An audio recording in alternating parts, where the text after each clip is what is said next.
ketika di sana berusaha mengendalikan nafsunya dengan lontaran, di sini menyembelih.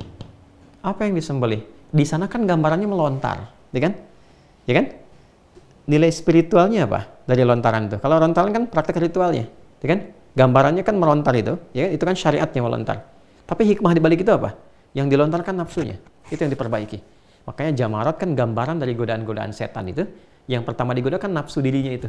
Ya, la'anahullah la'attakhidanna min ibadika nasiban mafruḍa. Setan saat dilaknat oleh Allah dia mengatakan, aku akan menggoda bagian dari diri manusia, itu nafsunya. Itu ada di An-Nisa ayat 118 sampai 119 tuh. Digoda tuh.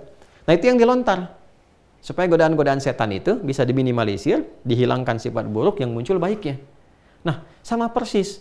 Nafsu ketika itu kemudian coba untuk dikendalikan, dilontar lewat jamarat di sana, di sini dengan menyembelih hewan. Dan hewan itu di antara makhluk yang diciptakan oleh Allah hanya dengan nafsu saja, nggak ada takwanya. Kan nafsu lawannya takwa. Jadi begitu nafsu bisa disembelih, bisa dilontar, yang muncul takwa. Ingat, nafsu lawannya apa? Takwa. Ketika nafsu bisa disembelih, bisa dilontar, maka yang muncul takwa yang baiknya. Di sana melontar, di sini menyembelih. Jelas ya? Dan kalimatnya sama. Ketika di sana melontarkan bismillah ya Allahu akbar, lontar. Di sini menyembelih, bukankah menghadap ke arah kiblat? Apa kalimatnya? Bismillah ya Allahu akbar. Dan sunnahnya setelah selesai itu menghadap ke kiblat dan mengatakan, inni wajjahtu wajhiya lilladzi fataras samawati wal arda hanifan muslima wa ma ana minal musyrikin, sampai ke ujung hadisnya, sampai ke ujung doanya. Seperti yang tadi pernah kita sampaikan. Jadi sama persis. Ritualnya berbeda, tentu pahala banyak di sana, tapi yang kita cari nilainya dan keikhlasannya. Tadi pembahasan kita di awal tentang value-nya. Maka yang diraih di sini dengan diraih di sini itu hasilnya sama-sama teman-teman sekalian. Renungan yang di sini berlangsung sampai ke tanggal 11, ya kan? Kemudian 12, ini kan pulang nanti setelah dia lontar yang Aqabah saja, ya kan? Kemudian dia beristirahat ke maktab, kadang ada yang langsung ke Ka'bah, dia tawaf ifadah, lalu bersiap kan tanggal 11 mabit kan di Munah. Untuk apa? Persiapan merenung lagi, apa yang belum bersih di hati ini, lontar lagi ke jamarat. Merasa belum bersih, balik lagi, tanggal 12 lontar lagi. Merasa sudah bersih, dia pulang, selesai hajinya. Dengan? Itu yang dimaksud Al-Baqarah di ayat 203 itu. Ya. Wadhkurullaha fi ayyamin ma'dudat. Faman ta'ajjala fi yawmin fala itsma alaihi. Kalau memang merasa sudah bersih, ini di hari yang kedua ini, ya, silahkan selesaikan. Wa man ta'akhkhara fala itsma alaihi liman ittaqa.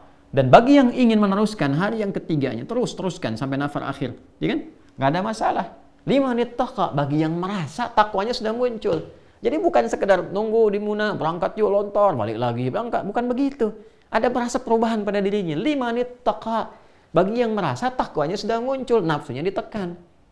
Nah, bagi yang tidak berangkat haji, sama persis yauman nahri, ya kan? Hari tasyriknya nih, sampai hari ke-13 kan, sama. Mungkin ada yang nyembelih tanggal 10-nya setelah sholat, mungkin ada yang nyembelih tanggal 11, tanggal 12 sampai tanggal 13. Tapi yang paling menarik apa? Baik yang di sana ataupun yang di sini, di akhirnya adalah terjadi peningkatan takwa yang membuat dia lebih dekat dengan Allah. Nah, keadaan seseorang yang merasa lebih dekat dengan Allah dari sebelumnya, itu dalam bahasa Arab disebut dengan kurban namanya. Kurban dari kata koruba. Ya, ini intinya. Bukankah saat menyembelih kita katakan ini sedang kurban? Ya kan? Kurban apa? Sapi. Kurban apa? Kerbau. Kurban apa? Kambing, domba, dan sejenisnya. Esensinya bukan pada hewannya. Esensinya apa? Esensinya adalah pada sifat-sifat kurang baik yang diwakili oleh sifat nafsu itu yang melekat pada hewan. Di sana pada lontaran jumrah, di jamarat, di sini pada hewan. Ketika disembelih, kita rasakan apa sih sifat-sifat hewani yang selama ini dominan, yang menjauh dari Allah Subhanahu wa Ta'ala. Sulit diajak untuk mendekat kepada Allah, sulit untuk bersih-bersih seperti hewan. Kambing sulit dibawa ke air, ya kan? Sulit dibersihkan. Ini manusia kok sulit dibersihkan, ya kan? Hah? Sapi yang makannya rumput kok manusia bisa makan aspal, gitu kan? Dan sebagainya. Apa yang salah nih? Awas, hati-hati. Maka ada renungan-renungan, evaluasi diri, introspeksi diri. Sehingga di waktu-waktu yang spesifik ini, dia bisa mendapatkan satu momentum untuk mengevaluasi diri, sehingga merasakan kedekatan lebih dengan Allah. Itulah sebabnya kenapa diperkenalkan kurbannya, bukan penyembelihannya. Kalau dalam bahasa Arab, penyembelihan itu disebut dengan dzabah. Dzabah yadzbahu. Makanya ada yang mengatakan yaumul dzabah, hari penyembelihan. Atau udhiyah, hari penyembelihan yang dilangsungkan di waktu duha. Ya, karena itu di Fajar Idul Adha itu sholatnya jangan terlalu siang seperti Idul Fitri. Kalau Idul Fitri itu 2 tombak, ya, ramhain. Kalau Idul Adha itu 1 tombak cukup, bisa langsung di waktu syuruk lah. Syuruk, begitu masuk syuruknya, kan syuruk itu 1 tombak kan kurang lebih. Itu kurang lebih ya 1 jam dari fajar. Jadi kalau fajarnya jam 5 misalnya, ya, atau 5 kurang seperempat, ya bisa langsung sholat Idul Adha itu jam 6. Jam dari situ. Jam 6 sudah bisa dilakukan. Sehingga apa? Sehingga ketika masuk duhanya itu, ya, syuruk kan awal duha pengantarnya. Begitu masuk kemudian, ya, perjalanan sampai ke menjelang pertengahan duha itu sudah bisa menyembelih. Jadi kalau selesai khutbahnya kan sunnahnya nggak panjang-panjang. Ini kalau jam 6 sholat, itu kan setengah 7, ya bisa selesai dengan khutbahnya. 7 kurang seperempat selesai, jam 7 udah nyembelih. Udah masuk. Itu ya kenapa disebut udhiyah, yaumul udhiyah. Hari menyembelih di waktu duha. Ya, penyembelihannya disebut dengan dzabah.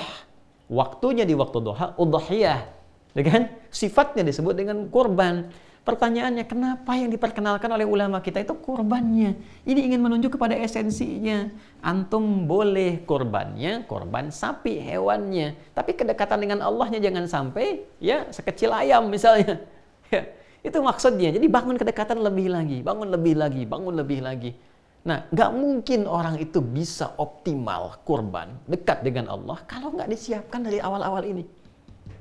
Gitu. Jelas ya? Nah, jadi persiapan ini begitu mahal. Puncaknya di tanggal 9. Kalau tanggal 9 bisa optimal, di sana wukuf, sini puasa. Dan tanggal 10 dia memulai menyembelih hewan, kan? Di sana mengintrospeksi dirinya dengan lontar jumroh, di sini menyembelih. Ya kan? Makanya kan teman-teman sangat populer kan di hadis Muslim, hadis 1977, ya kan? Ketika Nabi SAW menyampaikan, atau kama qala Rasulullah SAW, "Idza ahalla hilal dzulhijjah wa arada ahadukum an yudhhiya fala yamassa min adfarihi wa sya'rihi syai'a." Atau kama qala Rasulullah SAW, jika sudah masuk ke awal bulan Dzulhijjah dan ada di antara Anda yang menginginkan untuk menyembelih hewan untuk korban, untuk mendekat kepada Allah, maka jangan sekali-kali ya menyentuh. Maksudnya jangan potong ya kuku dan rambut yang melekat pada dirinya. Di antara penafsirannya kalau kita lihat di syarah hadis Muslim itu, ya, itu yang dimaksud adalah pada manusianya, pada orangnya. Ini salah satu penafsiran ya yang saya cenderung kepadanya. Kalau kita melihat di syarah Sahih Muslim itu ada kejadian beberapa orang yang di era sepeninggal Nabi SAW itu mendekat ke Dzulhijjah, ada yang bersih-bersih sampai memotong dan mencukur ya bulu-bulu yang melekat pada tubuhnya, ya, kemudian rambut yang melekat pada tubuhnya. Kalau bulu kan di hewan, kalau manusia rambut ya melekat pada tubuhnya, kemudian kuku dipotong. Maka diadukan itu pada salah seorang sahabat, ya kan? Lalu beliau menyampaikan ini sunnah Nabi yang sudah mulai dilupakan. Gitu. Apa maksudnya? Maksudnya bagi orang-orang yang sudah siap menyembelih, maka dia tahan dulu, tidak potong kuku, tidak potong rambut yang melekat pada tubuhnya sampai hewan kurbannya disembelih. Apa maksudnya semua itu? Supaya Allah berkenan mengampuni semua bagian tubuhnya sampai bagian tubuh yang biasa ia cukur atau ia potong sebelum terlepas dari dirinya. Mungkin kuku ini pernah menyertai dalam dosa, rambut pernah berdosa. Bukankah banyak istighfar di awal-awal ini? Dipuasain, minta ampunan sama Allah. Sehingga ketika dipotong, itu sekaligus dipotong dalam keadaan bersih yang sudah lepas dari dosa-dosa. Itu maksudnya. Ya, di luar penafsiran-penafsiran lain, tapi ini yang dimaksudkan hal yang menyempurnakan keadaan kita merasa lebih dekat dengan Allah. Ketika seorang sudah dekat dengan Allah, maka otomatis sifat-sifat dalam nafsu yang negatifnya itu terkikis, sifat baiknya muncul. Nah, kebaikan yang lahir setelah buruknya itu hilang atau bisa ditekan, maka ini disebut dengan birrun namanya. Kalau melekat kepada dirinya, maka disebut dengan mabrur namanya. Mabrur. Kenapa disebut haji mabrur? Wal hajjul mabrur, demikian di hadis Muslim, hadis 1349. Dan haji, bukan orangnya. Kalau orangnya begini, al-hajj itu orangnya. Hajjah. Tapi di sini yang dimaksudkan al-hajj ini.